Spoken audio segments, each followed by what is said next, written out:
திருச்சிற்றம்பலம். தென்னாருடைய சிவனை போற்றி, எந்நாட்டவருக்கும் இறைவா போற்றி. அனைவருக்கும் வணக்கம். நாம் இன்னைக்கு பார்க்கக்கூடிய பதிவு என்னன்னு பார்த்துட்டீங்கன்னா, வரக்கூடிய 2025 4 கிரகங்கள் பயிற்சியாக போகிறாங்க.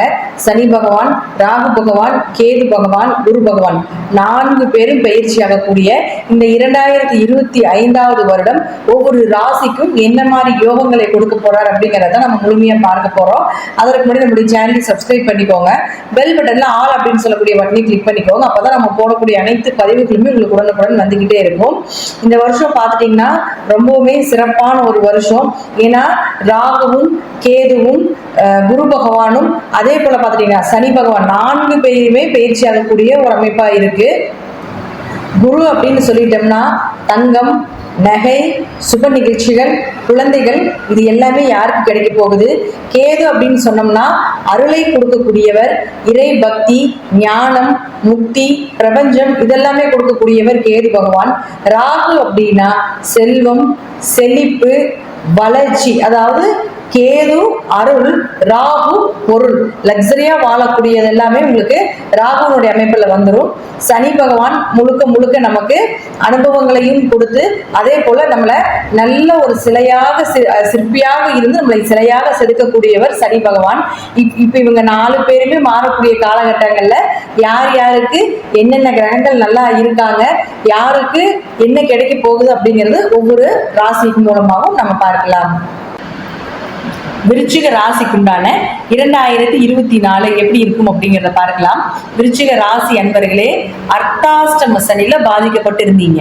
அதாவது 4ஆம் இடத்துல சனி இருந்தால் இந்த 4ஆம் இடத்துல இருக்கக்கூடிய சனி என்ன பண்ணிருப்பார் அப்படின்னு பார்த்துட்டீங்கன்னா, அம்மா உடம்பு சரியில்லாம போறது. சில பேருக்கு பார்த்துட்டீங்கன்னா அம்மாவுக்கும் குழந்தைகளுக்கும் உங்களுக்கும் அம்மாவுக்கும் தடை தாமதங்கள், ஒரு கருத்து வேறுபாடுகள், பிரச்சனைகள் இதெல்லாமே கொடுத்துருக்கோம். கடுமையான குடும்பத்துல ஏதாவது நோய் தொற்றுகள் அதிகமாக அதுக்கு மருத்துவ செலவுகள் செய்ய வேண்டிய சூழ்நிலையில கொடுத்திருப்பார் சனி பகவான். அதே போல வீடோ மனைகளோ சொத்து சுகங்கள் சார்ந்த பிரச்சனைகள், பூர்வீகம் சார்ந்த சொத்து பிரச்சனைகளை கொடுத்திருக்கிறதுக்கு உண்டான வாய்ப்புகள், ஒரு இடமாற்றம், வீடு மாற்றம், வண்டி வாகனங்கள் மாற்றம், வண்டி வாகனத்துக்கு நிறைய செலவு செஞ்சது, இதெல்லாமே இந்த அர்த்தாஷ்டம சனியில கொடுத்திருப்பார். இப்போ அடுத்தது பார்த்துட்டீங்கன்னா இந்த சனி பகவான் இந்த வருடம் உங்களுடைய ராசியை விட்டு விட்டார். 5ஆம் வீட்டுக்கு போயிருவார். அப்ப 5ஆம் வீட்டுக்கு போனா சனி நல்லது பண்ணுவாராங்க அப்படின்னு கேட்டுட்டா, 4ஆம் இடத்துல இருக்கிறதோட 5ஆம் இடத்துல பெரிய பாதிப்புகளை கொடுக்க மாட்டார். 5ஆம் இடம் அப்படிங்கிறது உங்களுடைய குழந்தைகள், குலதெய்வம், அதிர்ஷ்டம், குடும்ப ஒற்றுமை இதெல்லாம் சொல்லக்கூடியது 5ஆம் இடம். 5ஆம் இடம் அப்படிங்கிறது உங்களுடைய தாத்தா பாட்டியை சொல்லக்கூடிய இடமும் கூட 5ஆம் இடம் தான். அப்ப அந்த 5ஆம் இடத்துல சனி வரக்கூடிய காலகட்டங்கள் இது. சனி அப்படிங்கிறது ஒரு இயற்கையாகவே ஒரு பாப கிரகம் தான். அது நம்ம மாறுதலுக்கு கிடையவே கிடையாது. அப்போ சனி பகவான் 5ஆம் வீட்டுக்கு வரும் பொழுது நிச்சயமாக உங்களுக்கு ஒரு சில குழந்தை சார்ந்த விஷயத்துல கொஞ்சம் மனக்கசப்புகளும், அதே போல குழந்தைகளுடைய படிப்புல ஏதாவது ஒரு சின்ன சின்ன மந்த குணங்களும் ஏற்படுத்தி கொடுப்பார் அப்படிங்கிறது ஒரு விஷயமாக இருக்கு. அடுத்தது 5ல சனி இருந்ததுன்னா குலதெய்வத்தை தேடி கண்டுபிடிச்சுன்னா கண்டிப்பா கிடைக்கும். குலதெய்வத்தினுடைய அருள் அப்படிங்கிறது உங்களுக்கு முழுக்க முழுக்க கிடைப்பதற்குண்டான வாய்ப்புகள் உண்டு அப்படிங்கிறதுல மாற்றம் கிடையாது. அடுத்தது பாருங்க, இந்த 5ல் சனி வரக்கூடிய காலகட்டங்கள்ல நிச்சயமாக உங்களுக்கு ஏதாவது ஒரு அதிர்ஷ்டங்கள், உங்க ஜாதகத்துக்கு சனி யோகமா இருந்தாலோ, லக்னத்துக்கு யோகாதிபதியாக இருந்து நல்ல திசைகள் ஏதாவது உங்களுக்கு நடந்துட்டு இருந்ததுன்னா 5ஆம் இடத்துல சனி வரக்கூடிய காலகட்டங்கள் விபரீத ராஜயோகத்தை ஏற்படுத்தி கொடுப்பார்.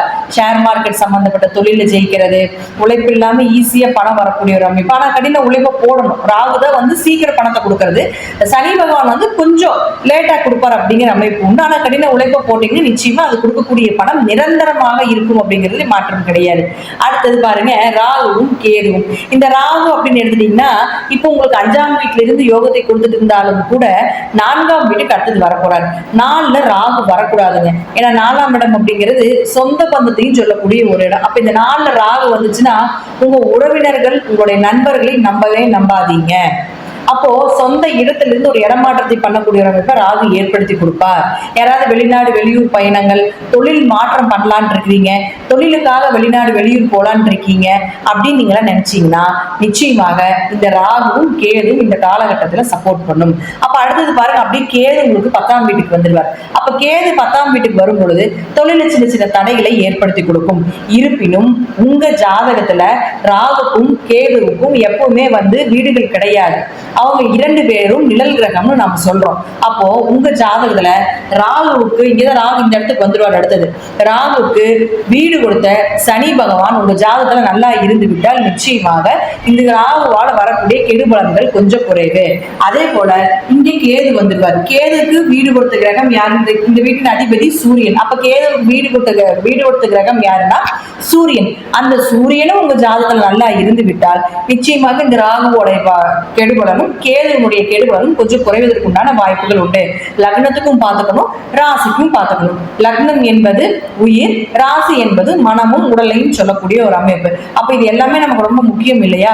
அப்ப ராகு கேதுகளுக்கும் அதே போல லக்னத்துக்கும் ராசிக்கும் இந்த ராகு கேதுகளுக்கும் தொடர்புகள் இருந்து விட்டால் நிச்சயமாக ஒரு வளர்ச்சியை கொடுக்கும். அதே போல வீடு கொடுத்த கிரகங்களாக இருக்கக்கூடிய சனி பகவானும் சூரியனும் உங்க ஜாதகத்துல நல்லா இருந்து தசாபுத்தியும் நல்லா நடந்துட்டு இருந்ததுன்னா இந்த ராகு கேதுக்கள்னால தொழில் வளர்ச்சி, ஒரு பெரிய பிரம்மாண்ட வீடு கட்டக்கூடிய ஒரு அமைப்பு, வண்டி, ஏன்னா 4ஆம் இடங்கிறது வீடு, மனை, சொத்து சுகங்கள், வண்டி வாகன யோகத்தை கொடுக்கக்கூடியது. கெட்டு போனா இதெல்லாமே கெடுத்து விட்டுருவார் ஜாதகத்துல. அதே போல நல்லா இருந்து விட்டால் நிச்சயமாக இதெல்லாமே வாங்கி மீண்டும் மீண்டும் மீண்டும் சேகரிக்கக்கூடிய ஒரு அமைப்பை ஏற்படுத்தி கொடுப்பார் அப்படிங்கிறதா முற்றிலும் உண்மை. அடுத்தது குரு. இந்த குருவை பொறுத்த வரைக்கும் பார்த்தீங்கன்னா உங்களுடைய ராசிக்கு 7 உங்க ராசியை பார்த்துக்கிட்டு இருந்தார். ஏன்னா உங்களுக்கு 2, 5 குடையவராக இருந்து பார்த்துட்டு இருந்தார். அடுத்தது பாருங்க, உங்களுடைய ராசிக்கு 8க்கு போக போகிறார். 8ஆம் இடத்தில் குரு இருக்கக்கூடிய காலகட்டங்கள்ல கொஞ்சம் கவனமாக இருக்க வேண்டும். பணத்தை கொஞ்சம் கையில சேஃப்டி பண்ணிக்கணும். ஏதாவது உள்ள பணம் கண்டிப்பா வரும். ஏன்னா நேரம் அங்கிருந்து 2ஆம் இடத்தை பார்ப்பார். அப்போ கண்டிப்பாக என்ன பண்ணுவாருன்னா பண வரவை எல்லாம் கொடுப்பார். இருப்பினும் உங்களுக்கு பண தடைகளை, பண வரவை கொடுத்தாலும் அதற்குண்டான கொஞ்சம் விரைய செலவுகளும், தேவையில்லாத ஏதாவது மருத்துவ செலவுகளோ ஏதோ ஒன்று கரைஞ்சிக்கிட்டே இருக்கும் அப்படிங்கிற அமைப்பு உண்டு. குருவை பொறுத்த வரைக்கும் இந்த வருடம் 8ல் இருந்தாலும் 2ஆம் இடம், 4ஆம் இடத்தையும் 12ஆம் இடத்தையும் பார்க்கிறதுனால சுப விரயங்களாகவும், அதே போல கோவில் வழிபாடுகள், ஆன்மீக வழிபாடுகள், தீர்த்த யாத்திரை சம்பந்தப்பட்ட விஷயங்கள் இதெல்லாமே ஏற்படுத்தி கொடுத்துருவார்.